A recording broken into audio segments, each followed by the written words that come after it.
দল 191 টার্গেটে ব্যাট করতে নেমে আফগানিস্তানের বিপক্ষে 110 রান করতে পারে নাই।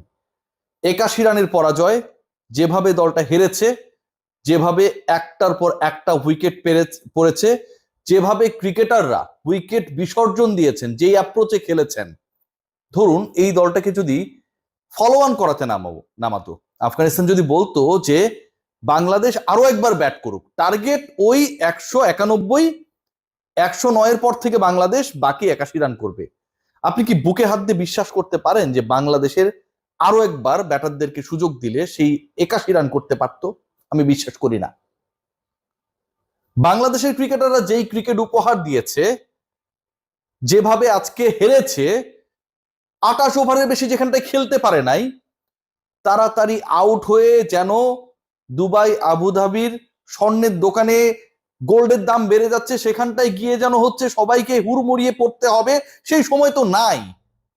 একদিন বাদেই পরের ম্যাচ, ব্যস্ততা দেখে অনেকটা এমন আপনি ভাবতেই পারেন এই দলটার তৃতীয় ম্যাচটা, তৃতীয় ওয়ানডে খেলার কি দরকার আছে? দেশে ফিরিয়ে আনলে খুব খারাপ কি হয়?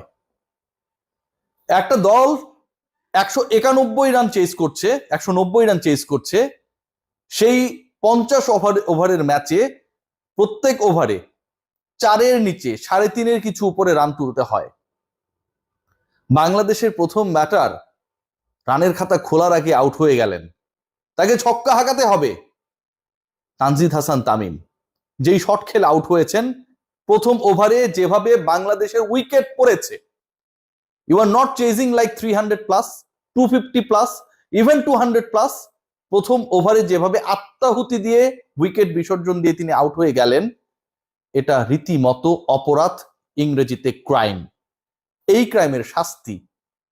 ক্রাইমের শাস্তি বাংলাদেশ ক্রিকেট বোর্ড কি কখনো নির্ধারিত করতে পারবে? ক্রাইম তো একলা করেন নাই তিনি, যে কারণে দল ভারী ক্রিকেট বোর্ড এখনো হানিমুন পিরিয়ডে, নতুন কমিটি হয়েছে, বিপিএল এ 10টা অঞ্চলে ভাগ করে আগামীর বিপিএল কিভাবে হবে সেই নিয়ে টেনশন, কিন্তু পরের ওয়ানডে বিশ্বকাপে বাংলাদেশ খেলতে পারবে কি পারবে না সেই চিন্তা বাংলাদেশ ক্রিকেট বোর্ডের কর্তারা কতটুকু করেন।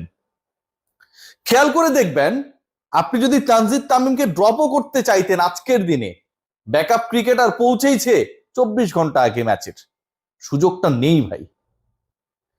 আজকে যেভাবে জাকের আলী অনেক আউট হয়েছে, এই খেলার প্রতি, এই ক্রিকেটের প্রতি আপনার ভালোবাসা, আপনার আবেগ, আপনার শ্রদ্ধা, আপনার ফ্যাসিনেশন নষ্ট হতে বাধ্য। সব স্ট্যাম্প ছেড়ে দিলেন, ওভারের লাস্ট বল দারুণ ভাবে ক্যাচ তুলে দিলেন, রাশিদ খান মুঠোবন্দি করলেন। জাকের আলী অনেক রশিদের বলে যেন আউট না হন, গুগলি রিড করতে পারেন না। গত 4-5টা ম্যাচে, ওয়ানডেতে, টি20তে আমরা সেটা দেখেছি, রাইট? সেখান থেকে বাঁচার জন্য ওই ওভারের লাস্ট বলে একটা সিঙ্গেল বের করতে হবে, ঘুরে ফিরে তালুবন্দি হলেন রশিদের কাছে।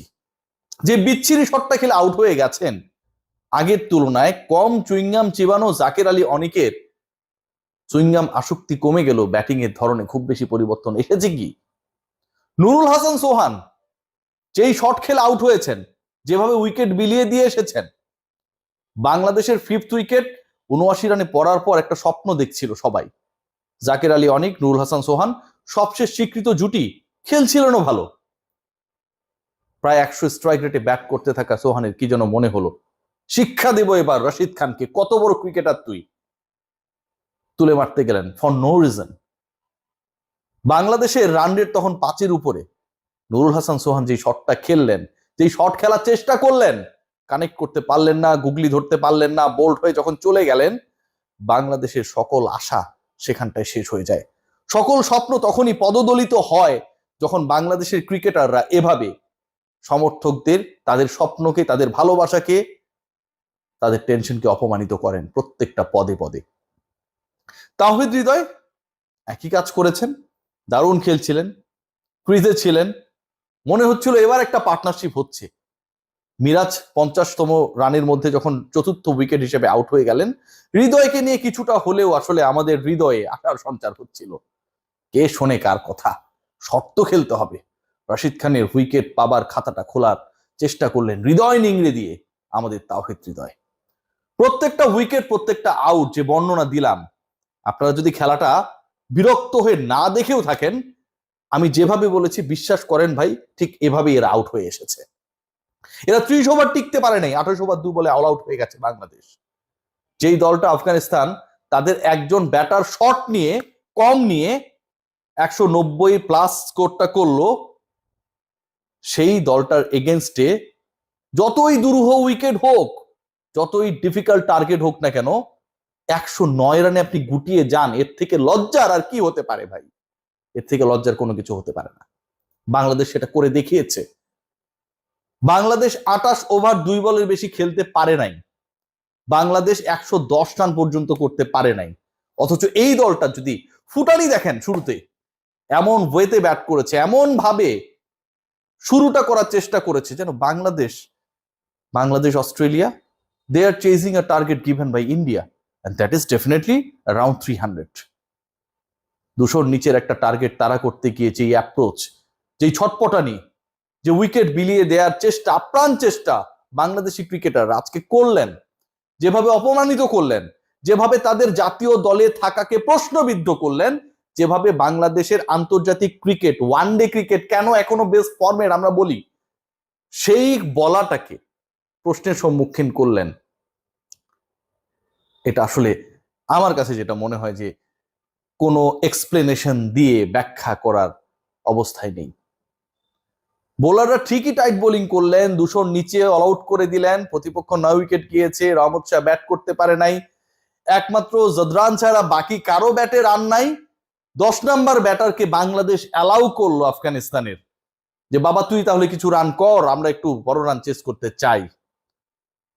গাজানফরের সেই শটগুলো তিনি যেভাবে খেলেছেন, বাংলাদেশি ব্যাটাররা টপ অর্ডার, মিডল অর্ডারে যারা খেলেছেন, তারা যদি বাংলাদেশি ফিল্ডিং ইনিংসে ফিল্ডিং করার সময় সেই শটগুলো দেখে দু একটা শিখতেন, যে খেললে আসলে এভাবেই খেলতে হয়, ব্যাটে বলে কানেক্টটা এভাবেই করতে হয়, উড়াদুরা খেললে হয় না, তাতেও হয়তো কিছুটা হলেও রান যুক্ত হতে পারতো, কিছুটা হলেও বাংলাদেশের সম্মানটা বাঁচার সুযোগ ছিল। সেটাও হয় নাই।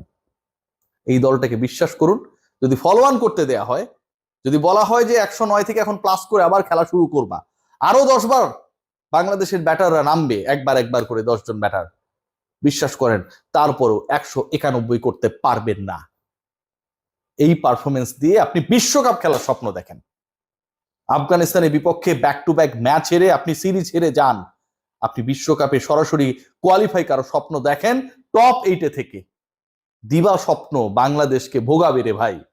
বাংলাদেশের একটাই স্বপ্ন, 1 বছরে 3 বার বিসিবির কমিটি চেঞ্জ হয়, এটাই হচ্ছে দারুণ স্বপ্ন। এনসিএল টি20 চলছে ওদিকটায়, বিপিএল করতে পারলে কোনো টেনশন নেই। সামনে টি20 ওয়ার্ল্ড কাপ, বাংলাদেশ টি20তে টানা 4টা সিরিজ জিতেছে, এবং এই 4টা সিরিজ যেহেতু জিতেছে, সো ওয়ানডে ওয়ার্ল্ড কাপের আগে আমার ওয়ানডের পারফরমেন্স যাই হোক না কেন, কারো কোনো কিছু আসে যায় না। আমার প্লেয়ার দেরিতে পৌঁছাক, আমার প্লেয়ার তাড়াতাড়ি আউট হয়ে যাক, আমার প্লেয়ার উইকেট বিসর্জন দিয়ে যাক, কারো কোনো কিছু আসে যায় না। ড্রেসিং রুমটা পরিণত হয়েছে যেন একটা নতুন রাজনৈতিক দলের শাখা কার্যালয়ে।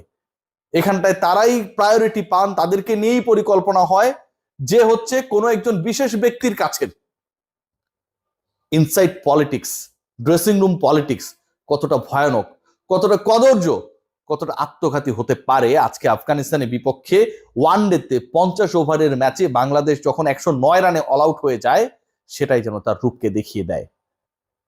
তানজিদ হাসান তামিম, সাইফ হাসান, সাইফের কথা বলা হয় নাই, 6-4 আবারও তার মারা লাগবে। বাংলাদেশের রান যখন 40, এবং সেই 40 রান বাংলাদেশের 40 বলে, 6 ওভার 4 বলে বাংলাদেশের স্কোর 40। খেয়াল করে দেখুন, সাইফ হাসানকে মারাই লাগবে, 4-6 মারার পর আবারও মারতে গেলেন, উইকেটটা বিলিয়ে দিয়ে আসলেন। আমরা বিলিয়ে দিই কি, দান করি কোন জিনিসটা আমাদের কাছে যেটার কোনো ভ্যালু নেই, অফুরন্ত আছে রে ভাই। যারা অনেক কোটিপতি, ওই অনেক কিছু দেয় না, গরিব দুঃখীদেরকে হেল্প করে না, রাস্তায় রাস্তায় যায় না, টাকা দেয়, খাবার দেয়, কত কিছু, শাড়ি দেয়, লুঙ্গি দেয়, কত কিছু দেয় না, দেয় মানে কি, তার অনেক আছে, তার কাছে এইসবের কোনো ভ্যালু নেই, গুরুত্ব নেই, দিয়ে দিচ্ছে। আমাদের ব্যাটারদের উইকেটের আসলে কোনো ভ্যালু নেই, দিয়ে দিচ্ছে। আফগান বোলাররা উইকেট পাক না কিছু, এত বড় লোক ব্যাটারদের নিয়ে এই বাংলাদেশ কি করবে? বিশাল প্রশ্ন। সবাই ভালো থাকবেন।